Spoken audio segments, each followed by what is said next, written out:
Johnson Wax Program with Fibber McGee and Molly.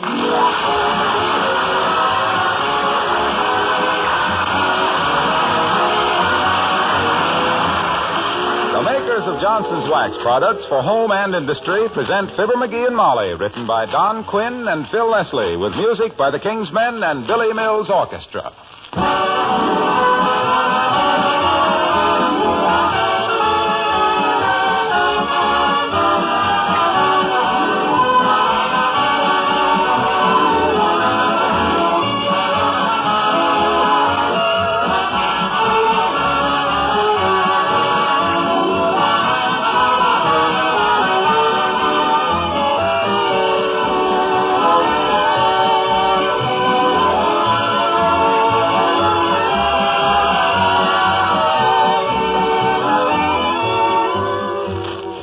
Very often that our broadcast brings us into your home right on Christmas.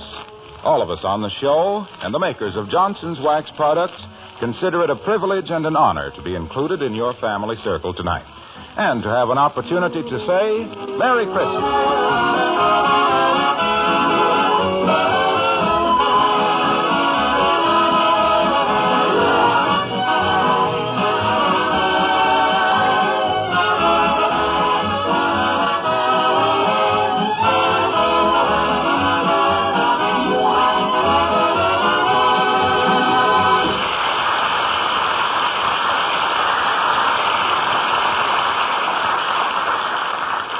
To those of you who've made a vow to do your shopping earlier next Christmas, we'd like to suggest that there are only 365 days left. And if you hurry, maybe you can get one of those unique and handsome articles like the one just presented to and now being admired by Fibber McGee and Molly.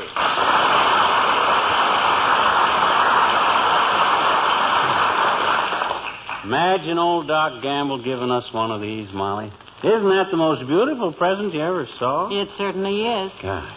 I haven't seen so much chromium since that was what the Silver Service Aunt Sarah sent us in 1937 turned out to be. And look how solid it's built. Yes. There's real construction in this.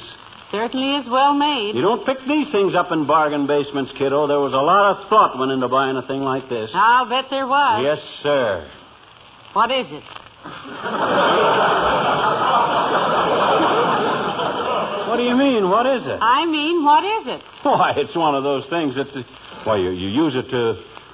Well, they sort of... I don't know what it is. Well, weren't there any directions or instructions or anything in the package it came in? Nope. Came all wrapped up in red tissue paper. Yards and yards of it. My eyes are still a little bloodshot from unwrapping it. By the way, what did you send Dr. Gamble this year? A book, wasn't it? Yeah, a book. What to do till the doctor comes.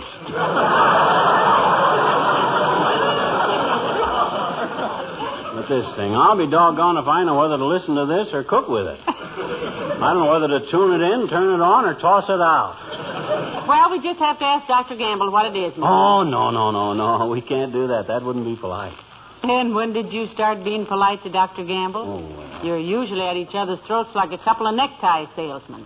Yeah, but my gosh, Molly, when a guy gives you a beautiful gift like this, you hate to admit you haven't got the brains to know what it's for. Well, I don't hate to admit it. I don't know what it's for. Well, me either, but I ain't going to give that old sulphur huckster the satisfaction of knowing it. Maybe somebody else will tip us off. And we won't Hello, Mrs. McGee. Mr. McGee, Merry Christmas. Same to you, Alice, and thank you for the handkerchief. You're welcome, Mrs. McGee, and thank you for the handkerchief. Not at all, dear. Well, if you kids are through batting them hankies around, I'd like to ask Alice a question. Why, certainly, Mr. McGee. And if you're going to ask me what I think you're going to ask, the reason Harold and I stood on the porch so long last night when he brought me home was on account of I couldn't find my front door key. Why, we never locked the front door, Alice. You knew that. Yes, I knew that, but Harold didn't.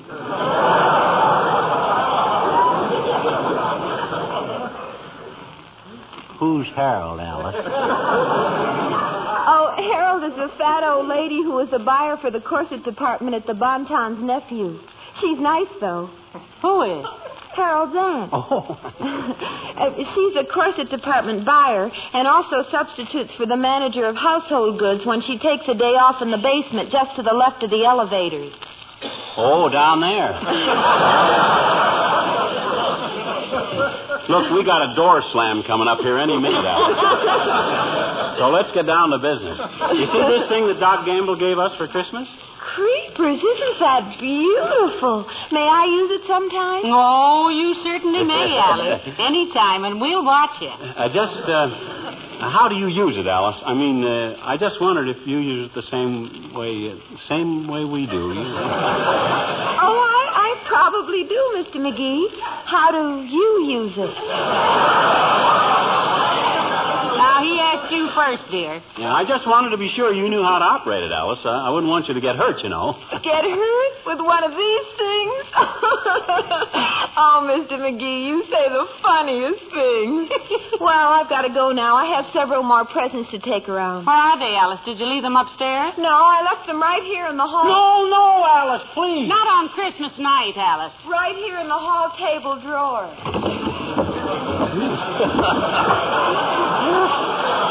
I thought for a minute there she was going... It's the present for Ozzy I put in the hall closet.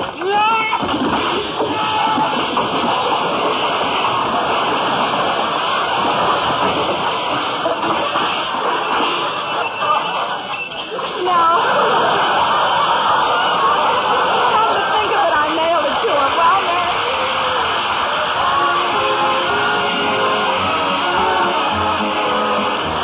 Billy Mills and the orchestra and symphony.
McGee. Huh? Will you please stop worrying about that gift from Dr. Gamble? You've sat in that chair for 2 hours just staring at it. I'm going to sit here till I figure out what it's for, too. Any hunk of chromium-plated aluminum going to make a monkey out of me. I'll figure it out if I... Hey, I'll bet it's a gopher trap. Why should Dr. Gamble give you a gopher trap? There are no gophers in this part of the country. Well, what's that got to do with it? He gave me Paris garters last year, and we're 4,000 miles from France.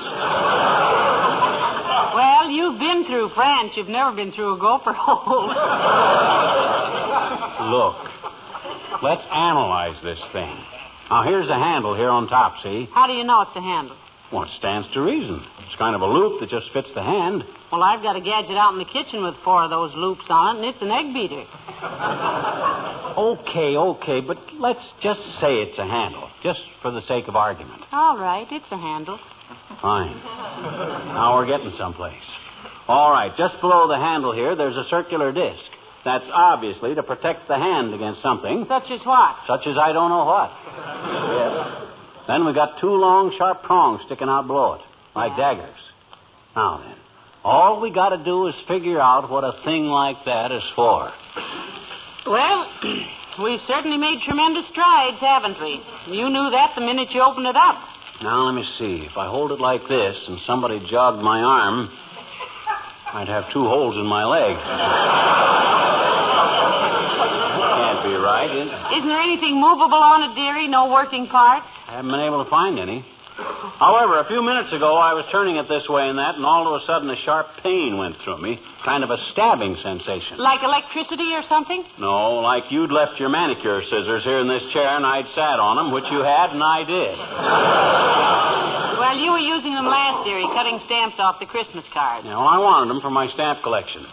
Got 2 from Indiana and 1 from Florida. Found another good one from Oklahoma, but I had to throw it away on account of I couldn't tell whether it was north or south. Hey, if that's Doc Gamble, stall him a minute. If I can figure out what this gadget is for, I won't have to be humiliated by asking him what It's just Mrs. Carstairs, McGee. Oh, that old tomato surprise. Miss East St. Louis of 1904. She's had her face lifted so many times she has to walk on her toes. Yeah, but my goodness, she's... Come in. How old man Carstairs was nearsighted enough to Merry Christmas, Carstairs. And the same to you, Mr. McGee and Mrs. McGee. Thank you, Millicent. Move all those boxes and packages and things off the chair so Mrs. Carstairs can sit down, McGee. Why, so Well, Chris Kringle seems to have done very well by you, my dear. He did indeed, Mrs. Carstairs. The only thing I wanted that I didn't get was a new waffle iron. Chris crossed me on that. I done all right, though, Carsty. What do you think of this thing that Doc Gamble gave me? Yes.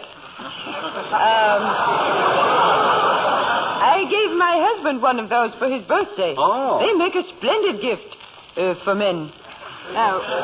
What do you do with it, Mrs. Carstairs? Oh, he still has it, my dear. Yeah, but what was it for? For his birthday. But what is it good for? Well, I only know what the salesman told me, my dear. And he said it was good for years and years. By the way, Mrs. McGee, thank you so much for the lovely handkerchief. I'm so glad you like them, Millicent, and thank you for the lovely handkerchief. They're so beautiful. I've been sitting around in drafts trying to catch cold. Look, Carsty, getting back to this gadget here, just exactly... Oh, I almost forgot. Let me show you what my husband gave me for Christmas. Here. Isn't it beautiful? Oh. Ah, for goodness sakes. A cornet. Oh, no, my dear. A trumpet. Something I've always wanted. You mean you can play one of them things, Carsty? Oh, yes, a little, Mr. McGee. Well. Confidentially, I played truant from Wellesley one year and went on the road as trumpet player for Bumpsy Van Jive's original Barrel House Dance Bandit. Oh, such fun, really. And you know what? No, what, Millicent? On May 12th, I've been invited to play as guest trumpeter at the Wistful Vista racetrack. No kidding. Let's hear you play Boots and Saddles, Carsty. Oh, certainly.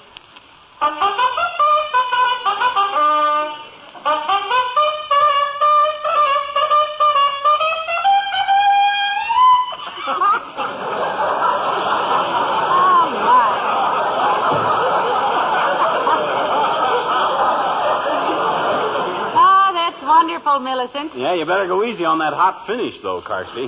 You'll have Busher and Whirlaway coming around the clubhouse turn doing the Lindy Hop. Oh, I shall have to brush up a bit, of course. I've almost lost my embouchure. What on earth is an embouchure? Well, that, my dear, is a French term, meaning an osculation in brass. Well, I must be gone. Wait a minute, Carsty. About this gadget here. What's it for and how do you use it? Well, that depends, Mr. McGee. Are you right-handed or left-handed? Oh, he's right-handed. Oh, then of course you use it in your left hand, Mr. McGee, thus leaving the right hand free to work with. Well, Merry Christmas to both of you.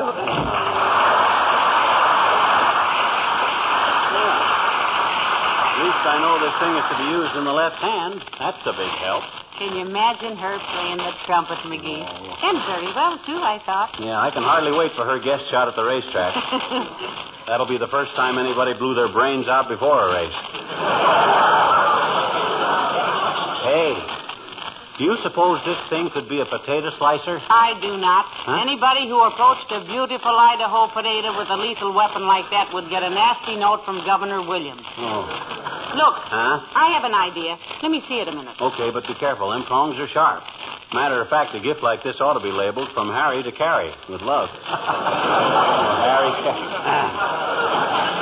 why do you want to look at it, Molly? Look, now, all you have to do is write to the man who made this and ask him what it's for. Hot dog, is his name on there? It certainly is, stamped right into the metal. What is it? Half pending.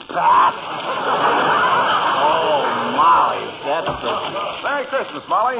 The same to you, Mac. Hello, Mr. Wilcox. Hi, Junior. You're just the guy I wanted to see. Yes, Mr. Wilcox, we received a simply wonderful gift. Oh, you mean that electric iron I sent you? Glad you like it. Yeah, but that isn't the thing. I thought it'd be a good gift for you, Molly, considering the time you spend pressing his nibs trousers here.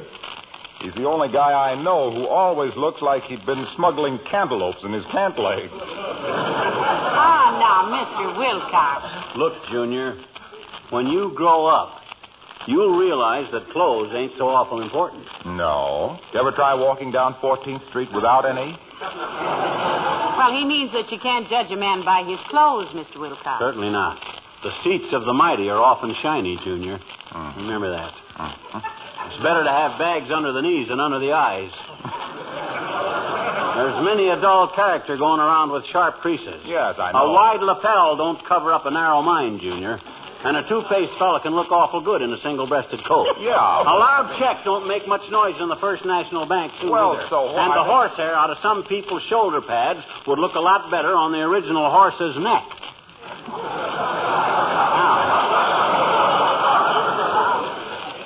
You got any more sartorical comments to make? No, Dad, I'm through. Well, good. Now maybe we can get down to business. Show Mr. Wilcox what you got for Christmas, dearie. Here, Junior, this thing. Ever see one of these before? Seen them. Why, I used to manufacture them. Huh? Sure. My brother, Big Sedgwick Wilcox, and I had a little factory together. Oh, heavenly days. Our troubles are over. Hot dog. Used to build these things, eh, Junior? Well, sit down, boy. Pass him the cigars, Molly. Have a panatella, fella. I don't use them, thanks. Oh. Of course, when I was manufacturing these gadgets, it was before I ever heard of Johnson's self-polishing glow coat. Oh, of course, but when you made these things... Which just what- reminds me, folks, I have a little message from the Johnson Wax people. Well, are we supposed to fall on the floor with loud shouts of amazement, Waxy?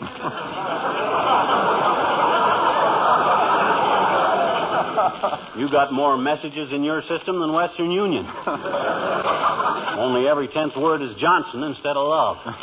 Now, don't let him stop you, Mr. Wilcox. Go right ahead. Okay. Merry Christmas and a Happy New Year. Well, same to you, son. Go ahead with the message. That was it. Merry Christmas and a Happy New Year from the Johnson Wax people in Racine, Wisconsin and Brantford, Ontario. Now then, what were you saying about this Christmas present? Well, he wants to know what it's for, and so do I. I'm sorry, Molly. I promised Doc Gamble I wouldn't tell. He said he was giving you this and for me not to spoil the surprise. Well, jingle bells, kids.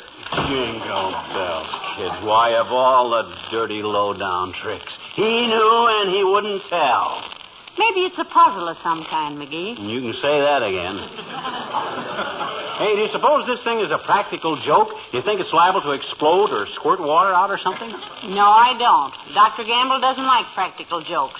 You know, he told me once that anybody who would give anybody a loaded cigar ought to be made to eat 6 of them and then have his appendix removed with a blowtorch. That sounds just like our kindly old family physician. Halfway up in the next block.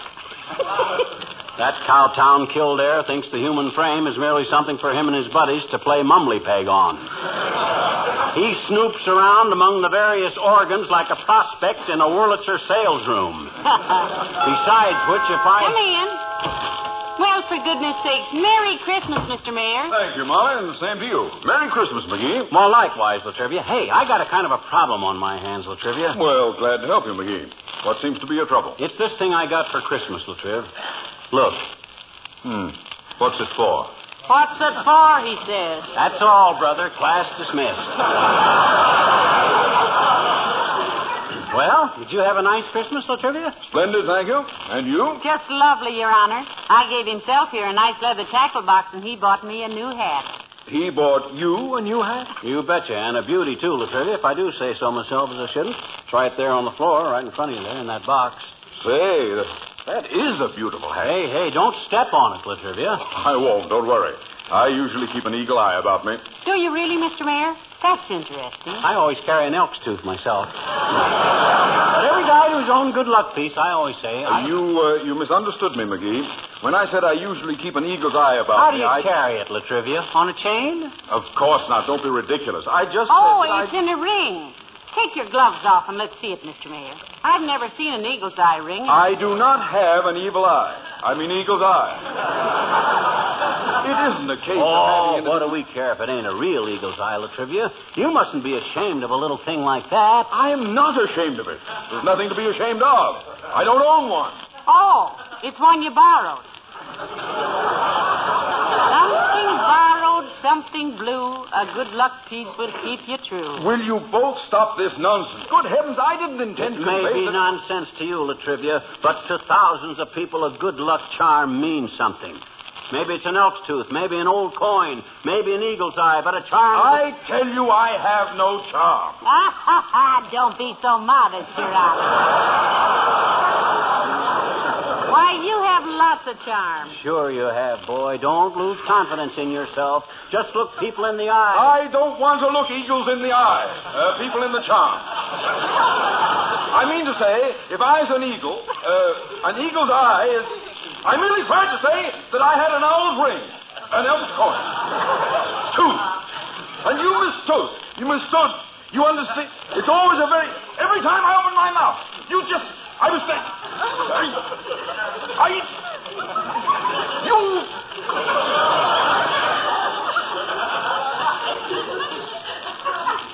McGee. Yes? May I say one thing before I leave? Certainly, Mr. Mayor. What is it, Latrivia, old man? Simply this, McGee. You have your foot in Molly's hat. Good day. Huh?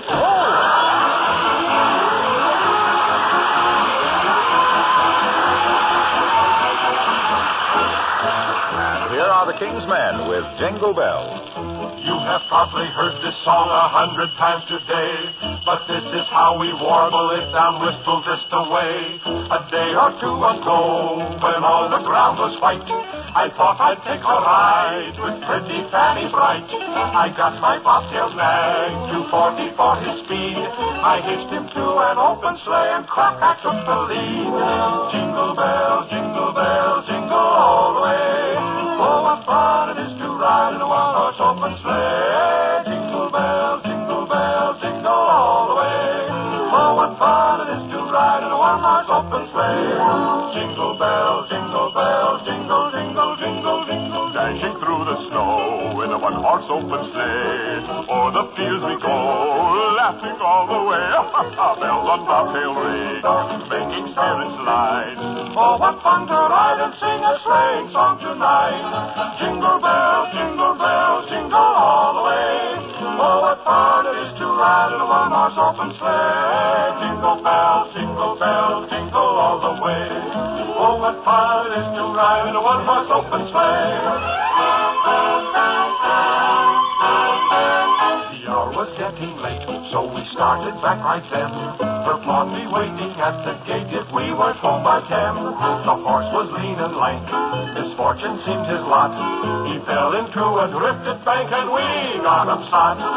Jingle bells, jingle all the way. Oh, what fun it is to ride in a one-horse open sleigh. Jingle bells, jingle all the way.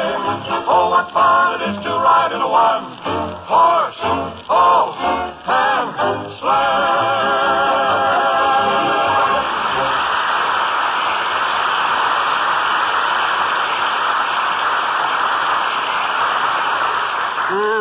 see. Now, it couldn't be a boot jack. Stab yourself in the ankle every time you use it. How about a can opener? Oh, no, it's too simple, Mick. Oh, I got it. Hey, Molly. Yes, dearie? You know what this is? It's a potato masher. Am I dumb not to have thought of that before? If that was a masher, dearie, and I was a potato, I'd certainly slap his face. You don't think it's a potato masher? To give you a short answer, no. Oh. Those two sharp prongs would stab holes in a saucepan and nothing flat. Oh, yeah. I see what you mean. Well, I wish I could get the answer. As the phonograph needle said to the turntable, this thing is driving me into an early groove. Well, I can see just one way out, dearie.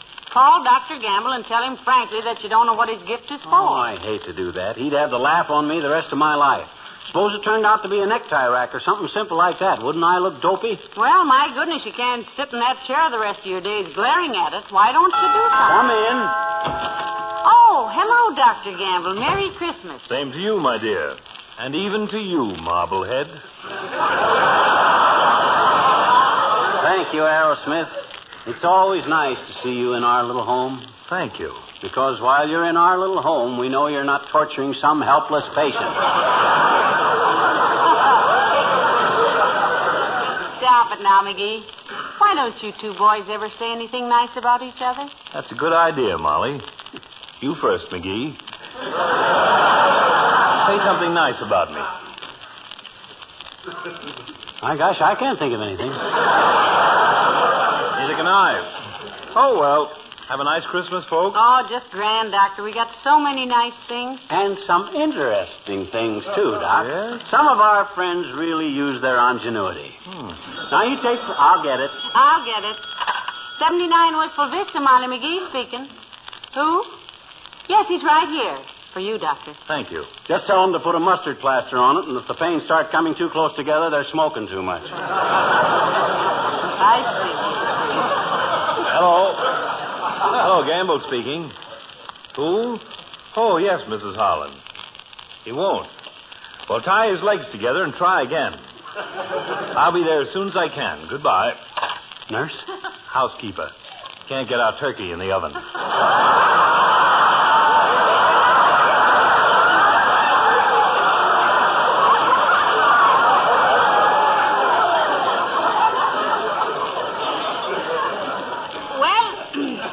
What were we talking about? We were talking about the interesting things people send people for Christmas. Such as what, McGee? Well, now, for instance, that wonderful gift you sent McGee, Doctor. This, Doc. Oh, yes. You like it? Oh, do we like it? We love it, Doctor. McGee just tickled to death with it. Don't know how I ever got along without one, Doc. Well, that's great, my boy. Yeah? You had me sort of stymied there for a while, and then I thought of this. I said to myself, aha, I said, that's just the thing for McGee. The thing I like about it is there's no complicated machinery to it. No, it's extremely simple. It sure is. Was there any directions come with it, Doc? Directions? For a simple little thing like that? Don't be silly, dear. You certainly don't need instructions for a gadget like that. Why, there isn't a moving part on it. I was just kidding. My gosh, a child could manage this. Certainly. I wonder where I could borrow a child. Hey, Doc. Yes? I just wondered if, when you use this, Well, what he means, Doctor, is this. You know, he thinks so much of your gift, he doesn't want to damage it by using it wrong. How do you use it? Well, great Scott, how does anybody use it? Well, that's a good question. I give up. Look, Doc. Yes? While I really appreciate this gift, And we've always wanted one. there's one little thing I want to know. What's that, my boy? What in Sam Hill is it for? I haven't the slightest idea. Well, then why did you give it to me? Because you gave it to me last Christmas, Picklefoot.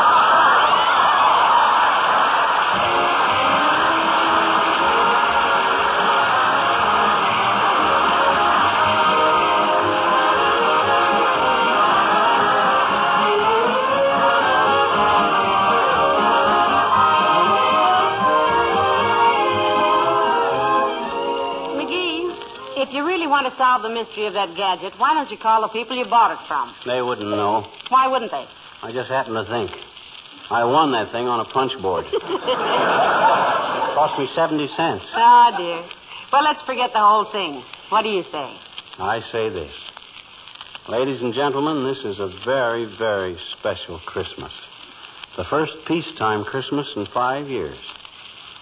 For millions of war victims all over the world, it isn't a very merry one, which makes us doubly appreciative of our own blessings. Among which we count the friendship of all of you who have been so loyal to us these many years. Merry Christmas to you. And good night, all.